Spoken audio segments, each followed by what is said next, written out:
السلام عليكم ورحمة الله وبركاته. ازيكم اصحابي وحبايب قلبي الغاليين عليا؟ عاملين ايه؟ يا رب تكونوا بخير ودايما بصحة. النهاردة هنعمل الزيتون كده بالتكات الجميلة. كل سنة وانتم طيبين، ويا رب دايما نعمل كل سنة مع بعض كده. جبت كيلو من الجزر وبشرته بالشكل ده، وجبت نص فلفل اخضر حامي ونص احمر برضو حامي، وطبعا ده يعني شوية كرفس كده معتبرين حلوين، وب5 جنيه عصفر، وب5 حبة البركة مش كتير. وطبعا الليمون انا جبت دول 3 كيلو من الليمون، عليهم طبعا انا جايبة 5 كيلو زيتون. تمام. قطعت الليمون بالشكل اللي انتوا شايفينه ده. طبعا انا مش هخلل كل الليمون ده، هاخد شوية من الليمون هخللهم، وهاخد شوية اعصرهم، علشان طبعا انتوا عارفين ان الزيتون بيعوز الليمون المعصور. بس مش بعصره كتير، عصرته بالشكل اللي انتوا شايفينه ده.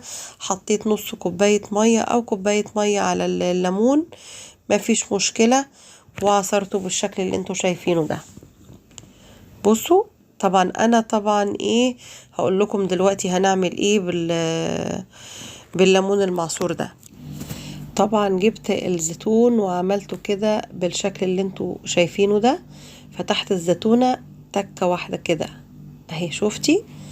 سهلة وبسيطة جدا جدا. نعمل واحدة كمان، بسم الله الرحمن الرحيم. او عايزة تعمليها بايدك، عايزة تسيبيها صحيحة ما تعمليهاش برضو كده عادي، مفيش مشكلة.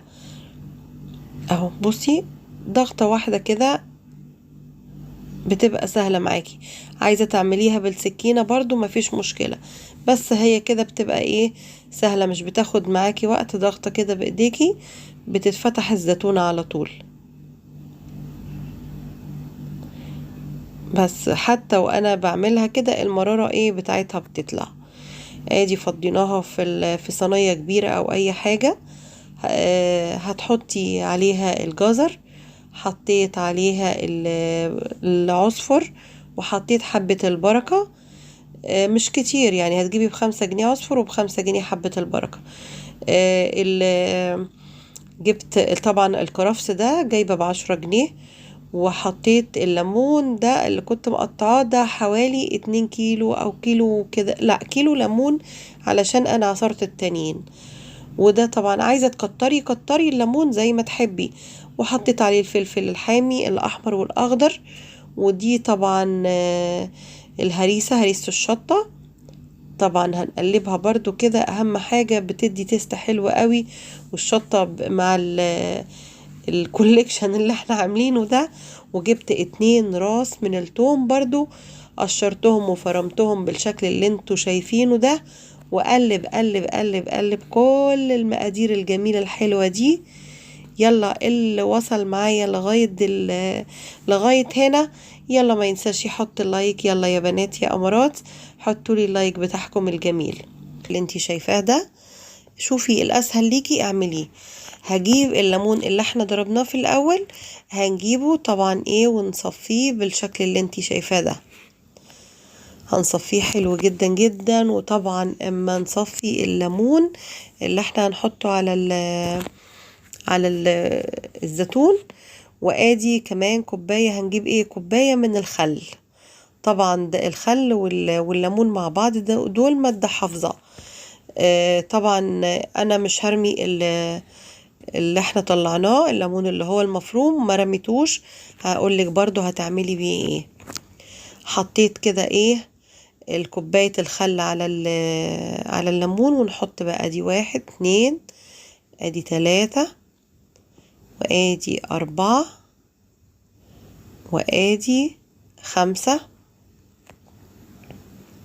6 7 8 9 وادي واحدة كمان، يبقوا 10. دول ايه 10 معالق من الملح. وده طبعا الليمون، دول 2 كيلو ليمون انا عصرتهم وطبعا بدل ما تغلبي حالك وتعصري على ايديكي اعصريهم في الخلاط. وطبعا انا ما رميتش التفل بتاع الليمون، هقولك هتعملي بيه ايه دلوقتي. هنعبي كده، طبعا نجيب البرطمانات بتاعتنا النظيفة ومتعقمة، تعبيها كده بالشكل اللي انتي شايفاه ده.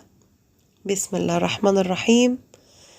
عبيت كده كل البرطمانات بتاعتي كده. بصي بتعملي الزيتون عندك من السنة للسنة. يعني انا عندي برطمان صغير بقيت السنة اللي فاتت، اخر واحد كنت فاتحاه بقيته لسه عندي. وهننزل كده بالليمون زي ما انتي شايفة.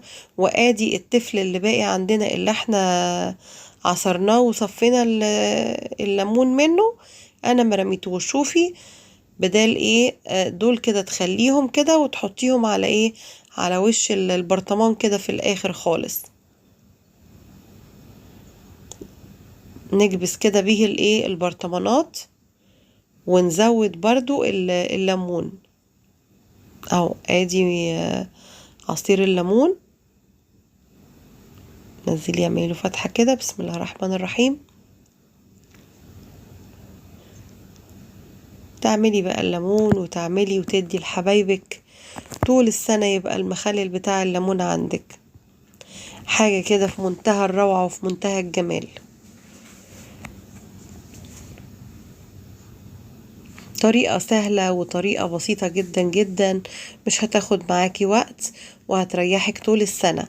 انا طبعا لما خلصت حطيت كده على كل برطمان معلقتين كده من الزيت.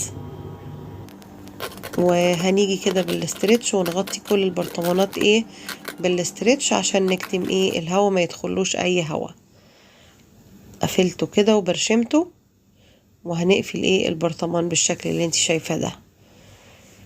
نقفل بقى كلهم بالطريقة دي. ادي كده قفلت برطماناتي، وادي بقى الشكل الجميل بتاعنا اهو. وان شاء الله اللي ما عملش الزيتون يقوم يعمل بسرعة، يشتري الزيتون ويعمله. وعقبال يا رب كل سنة وتعملوا كل حاجة حلوة في بيوتكم. واشوفكم على خير يا رب كده وانتم متمتعين بالصحة والعافية. واللي ما عمليش لايك ما ينسانيش في اللايك. اشوفكم على خير في وصفة جديدة مع أميرة المسلماني. مع السلامة.